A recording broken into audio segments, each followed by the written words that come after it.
Hello, this is Joe from Nerd in Korea. We are continuing our budget creatures with board wipes. We're looking at the niche ones now, so more particular usage. This is, again, the second video, but anyway.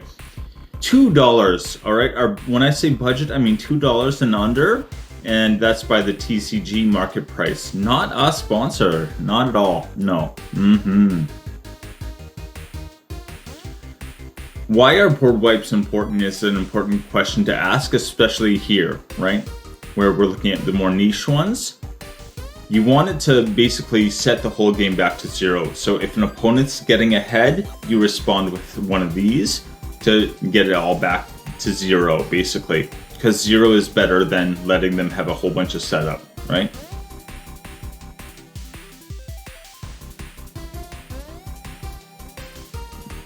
First up is Child of Alara. Okay, it is Wooburg, so all 5 colors. Also, it's a legendary creature. Okay, if I was going to use this in Commander, it would be the Commander. I think it's much better as a Commander than in the 99. So when this dies, destroy all non-land permanents. Again, non-land, so everything that is not land. They can't be regenerated.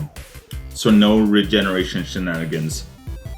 Which I think green would really not like to see, but anyway.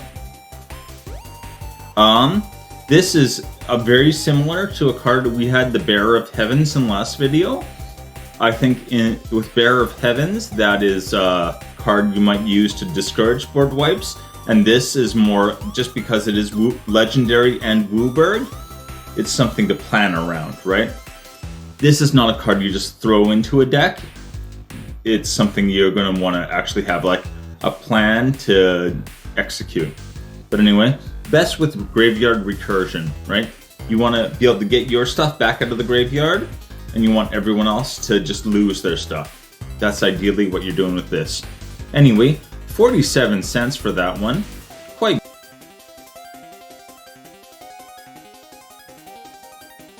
Cataclysmic Gearhulk. This was actually recommended to me by the maker of EDH on a Budget. So if you guys want to check out some more stuff, EDH on a Budget is a great place to go.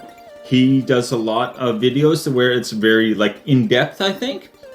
He gets really into the kind of the nitty-gritty of it. So yeah, that is very useful if you're looking for more specific advice.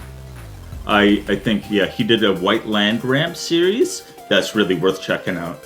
Especially if you're running like Boros, I think it's incredible for Boros. But anyway. This one is Cataclysmic Gearhulk. Each player chooses a creature, an enchantment, a planeswalker, and an artifact they control. Okay, so one of each thing. A lot of decks are not going to have one of each out all the time, you know? They might have a whole bunch of creatures or a whole bunch of artifacts. Or artifact creatures, same thing. Or, you know, etc. So, yeah, this is very good against decks that, like, plan to use a lot of one card type. This will shut them down pretty quick. Even in general, I think most decks have a lot of creatures, and this will, like, blow up all their creatures. Anyway, they choose the 4 and sacrifice everything else, okay? So there is a downside there where they're getting the choice. So they might be able to figure out a way where it's still beneficial to them to keep these 4. If they have 4, again, especially the Planeswalker, I would be surprised if they have like multiple creatures, more than one Planeswalker, several artifacts, and several enchantments. Even if they do have all of that, blowing them all up is a really good idea, because that's a lot of like advantage they have, and it's going to probably upend their game plan. But anyway, one of the most useful things that may not be obvious at first glance about this is that it gets around indestructible, right? They are sacrificing everything. Indestructible doesn't matter. You can sacrifice an indestructible thing. A lot of times board wipes say destroy all. Indestructible ignores that. So this, if people have things that maybe help them get around board wipes, one of the major things is indestructible, and this doesn't care. They can have everything indestructible. They're still going to blow it up or sacrifice it. But anyway, 17 cents. 17 cents for that one.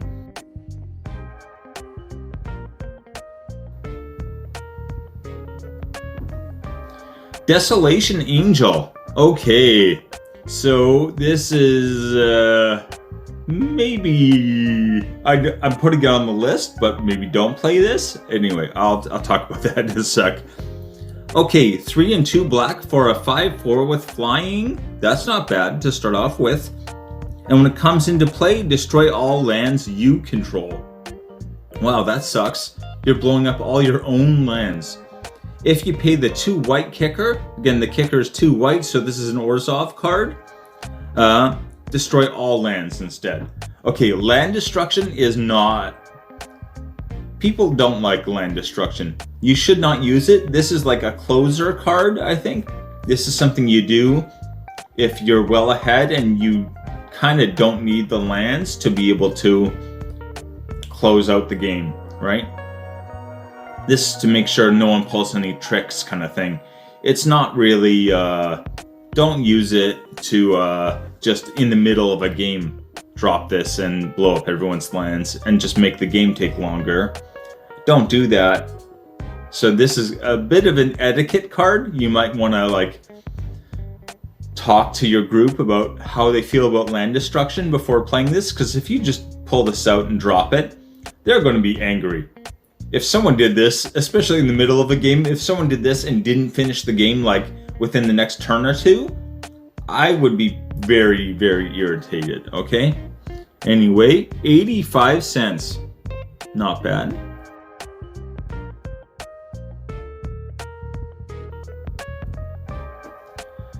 Deathbringer Regent. Okay, so when this enters the battlefield, 1, if you cast it from your hand, and there are 5 or more other creatures on the battlefield, destroy all other creatures. Again, so this is nice because it stays alive.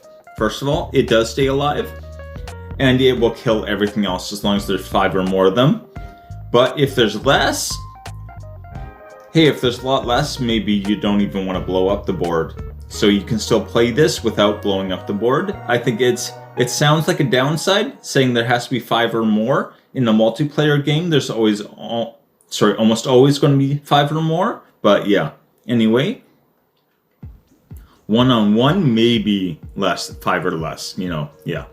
Anyway, 16 cents for that one.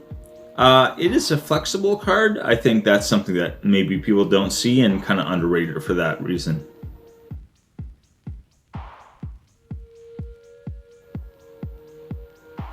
Okay, finally, we're to another weird one. This is by far the most niche thing on this list. Okay, this is a legendary creature, so just like Child of Alara, you would make this your commander. You plan the deck around this card. You don't just throw this card into a deck. That absolutely would not work well, I think.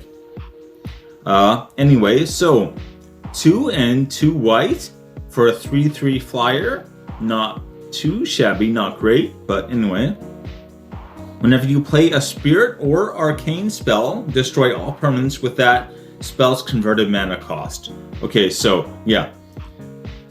Especially if you're playing like a spirit kindred or whatever you want to call it. A deck with a whole bunch of spirits. This would be very good because especially mana rocks are often 3 cost, right? So if you start dropping 3 cost spirits, you're going to be blowing up all of their mana rocks. And I think that's kind of one of the main purposes I would want to use this for. And yeah, it's a very selective board wipe, but yeah, you need probably card draw, a nice selection of spirits with different casting costs, and yeah. Well, those are the 2 main things anyway, but yeah. Probably a way to get your own stuff out of the graveyard, because you're going to end up blowing up your own stuff once in a while. But yeah, white has a decent amount of that at least. So yeah, that is something I would definitely not mind building a deck around. It would be a little more tricky. I think this would be a little more high difficulty deck planning, that's for sure. But potentially very rewarding. very, very rewarding. Anyway, 41 cents for that one.